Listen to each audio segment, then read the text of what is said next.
सानू सोहणे दिलबर माही ने मुख अपना वखा के लुटिया है।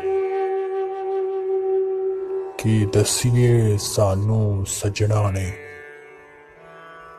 घर अपने बुला के लुटिया है। असी उस तो बच के लंघदे रहे, किते वार करे ना संघदे रहे। फिर उसने खूनी नजरां दा सानू तीर चला के लुटिया है। सानू सोहणे दिलबर माही ने मुख अपना वखा के लुटिया है। की दसीए सानू सजना ने घर अपने बुला के लुटिया है।